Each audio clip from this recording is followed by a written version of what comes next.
Hello, and welcome to Coffee on the Coast. I'm your host this afternoon, Tina Prigge. So delighted to see you. Now, viewers, you have seen Coffee on the Coast before, where we have had Julia Lee from the Manitowoc Public Library, and I'm sure you all adore her as much as I do. Well, guess what? Today, we are lucky enough to have Julia Lee's husband, Shane Lee, from the Wisconsin Maritime Museum, and we're going to be talking about a cool collaboration between the Wisconsin Maritime Museum and the Manitowoc Public Library. Let's welcome Shane Lee.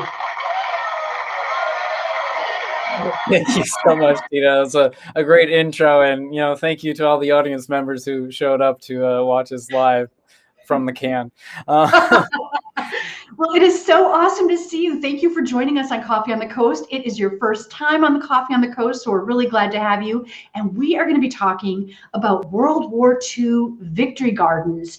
And you're going to be doing this as a virtual presentation at the Manitowoc Public Library through their Facebook page.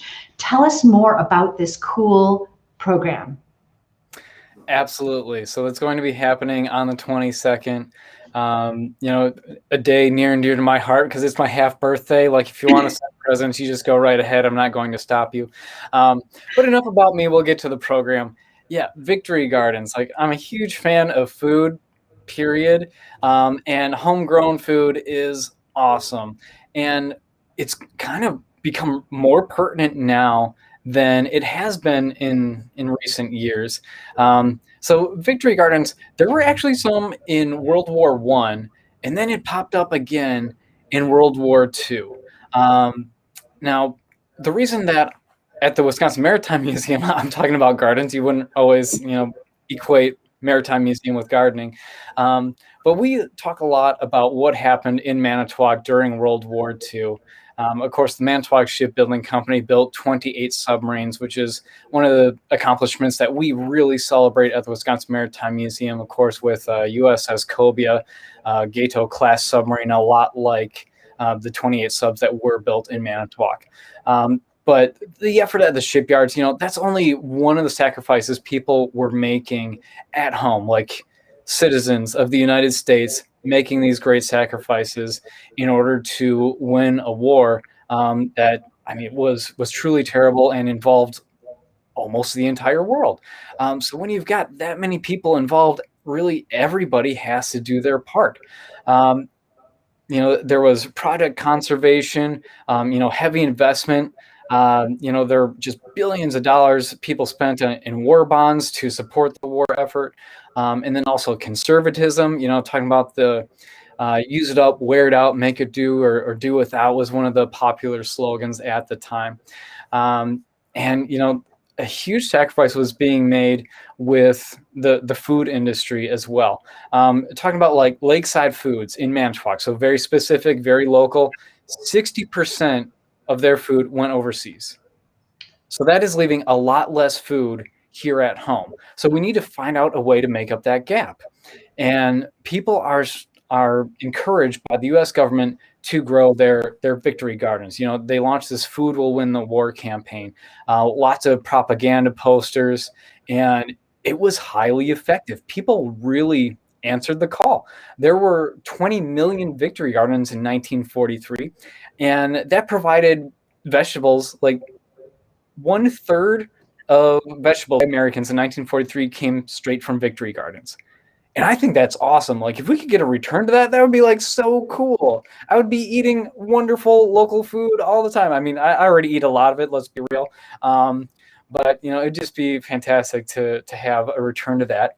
And the cool thing is we did kind of get a return to that, growing the victory garden thing. This has happened throughout history with different strains on the economy. The economy dips, people think, okay, I've got to stretch my dollar farther. One way to do that is by eating out less, spending less at the grocery store, growing my own food. And, growing your own food, it has a lot more benefit than just saving you a little bit of money. You know where the food's coming from. It's going to taste better. It's actually going to have more nutrition because it's fresher. It's not going to travel as far. So it's, saving on fossil fuels because they're not traveling a long way to get these vegetables from point A to point B. What you've put in your garden, chemical fertilizer, pesticide wise. So there are just tons of perks to growing your own vegetables. But last year was a bit of a challenge. So many people were trying to grow their own gardens that there was actually a seed shortage. So this happened a couple other times. It happened with the 1970s oil crises. It happened in 1987 with that economic crash. It happened in 2000 with the dot-com bubble burst, and also in 2009, that economic recession. So it happens periodically, but none were quite as big as the 2020 seed rush, I guess, so to speak. I had problems getting seeds.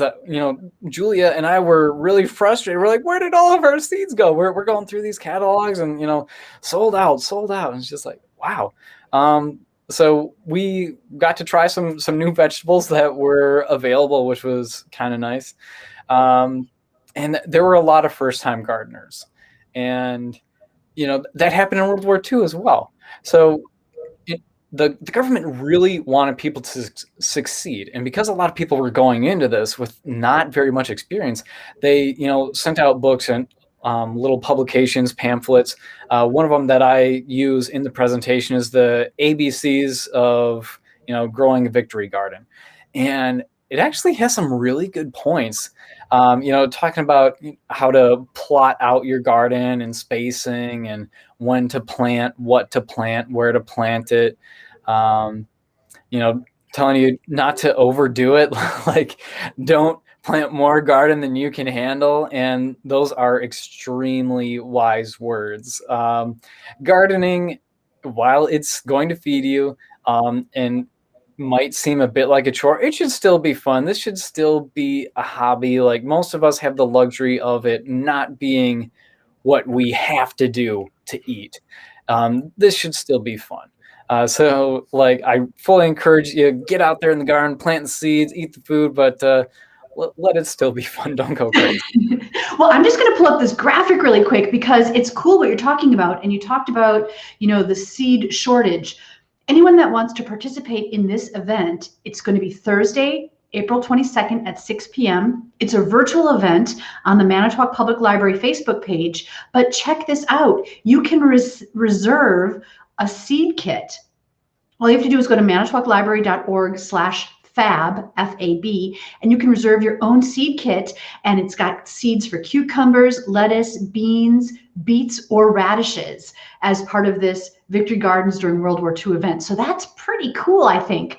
People do not need to register in advance just to watch the event, but if they want to get those seed kits, I would suggest doing that now.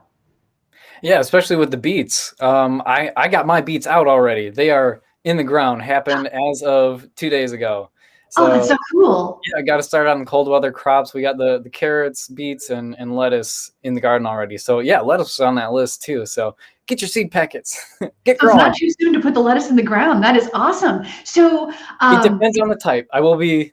I got to give that disclaimer. I haven't read lately the exact seed packet that is in the kit. So that is one major point, and that is brought up in the little ABCs of Victory Garden is don't think that you know more than the person who grew your seeds. So read all that information because they will tell you, how deep to plant it, how to space it out, when to plant it, because some varieties of lettuce, carrots, and beets, they'll tell you as soon as you can work the ground, put them in.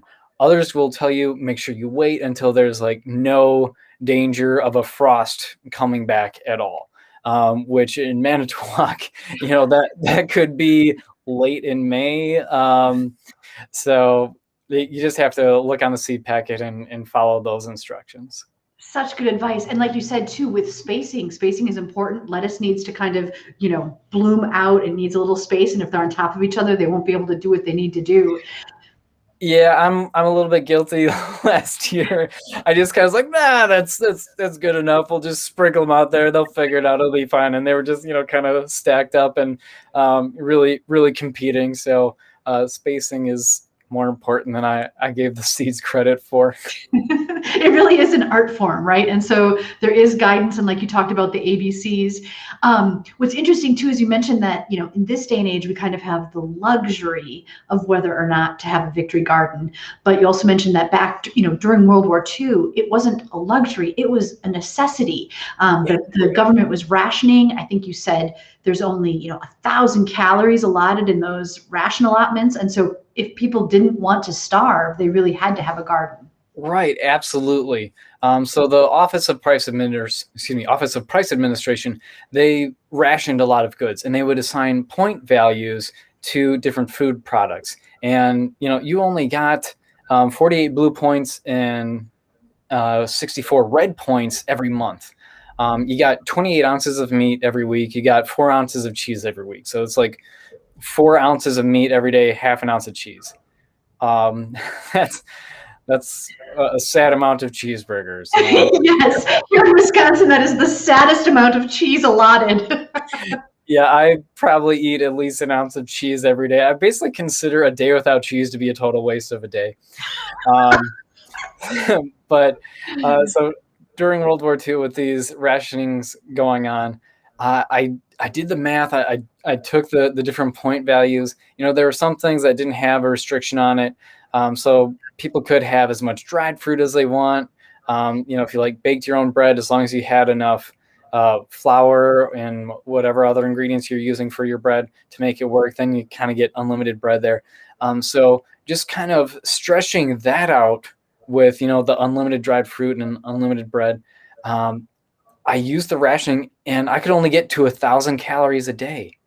And you know, most people are consuming in the neighborhood of 2,000 calories every day. So it really was a necessity to grow your own vegetables and fruit to make sure that you get enough food, because otherwise you weren't going to get it. It's just incredible, the food production effort that went to feeding the soldiers overseas, and then adjustments people are making back at home. So yeah, growing a Victory Garden, not a luxury. And you know, everybody was going to have to do this. Well, what if you live in a city and you know, you don't have your own patch of land?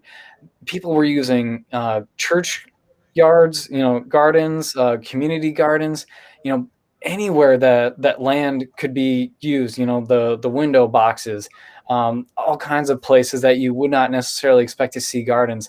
They were all in use for this amazing effort to feed a country.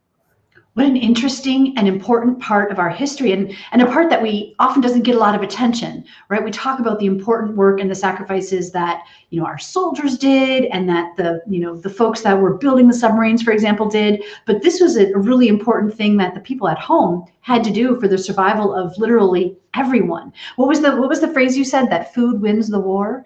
Yeah, well, there are lots of great propaganda posters. You know, "Food will win the war" was a really good one. I liked. There's a poster with Batman, Superman, and Robin, and you know, it's just like, our veggies are fighting too, and it's like really awesome. I'm like, oh yeah, I want to be a hero like these guys. You know, all I have to do is grow vegetables, and I'm a hero. So it was like really awesome, because they you know, had the superheroes to get the kids involved. They had, you know, pictures targeting women, targeting men. So they were just really trying to get everybody into this big movement to grow enough food. Cool. This is going to be such a unique and interesting presentation. So again, it's Victory Gardens during World War II. This is going to be on the Manitowoc Public Library Facebook page, Thursday, April 22nd at 6 p.m. This is a really cool collaboration between the Wisconsin Maritime Museum and the Manitowoc Public Library. And guess what? You can get your very own seed kit if you reserve it at manitowoclibrary.org/fab. And what's really interesting too, Shane, is it seems like there's a little bit of a resurgence of people embracing this concept of planting little gardens where they have space. Absolutely. You know, it's not just local, it's a countrywide thing. You know, I looked at some different seed companies and what their sales were. You know, there was one seed company that was, you know, like 40% increase. I saw 100% increase. And the biggest one, there was a 600% increase for one seed company like out in California. It was just like, whoa, like people are really getting into this, and that is like so cool, so good to see. Of course, I just wish the best of luck to everybody with their gardens, because it does take some work and dedication and, a lot of luck. And, mad respect to farmers, because like I am heartbroken when something I've put into the ground doesn't come up. But, I've got a variety of vegetables, and, I've got, 2-3 rows of vegetables of that one thing that didn't come up. Whereas, a farmer has everything invested in this, and it is their livelihood. I'm just like, I could not imagine having that much pressure put on little plants coming up out of the ground. Like, I would just be a nervous wreck trying to get these plants in. So, farmers, I love you, but I could never be one of you. I'm just going to stick with gardening. I like that. Yes, definitely mad respect to the farmers. And just a quick plug too, right here in Manitowoc, there are community gardens. It's the South 14th Street Community Gardens, overseen by Grow It Forward. I know they've got a couple of beds still available. And what's kind of unique is people that have a garden bed there then have access to the water that's provided and some of the tools. There's like a little community shed. So if you're participating in this cool Victory Gardens of World War II program and you reserve the seeds and you don't have your own place to plant them, think about the community garden. That could be a very cool place to grow your own seeds. Absolutely. That's a great point. I'm really glad you brought that up and shared it.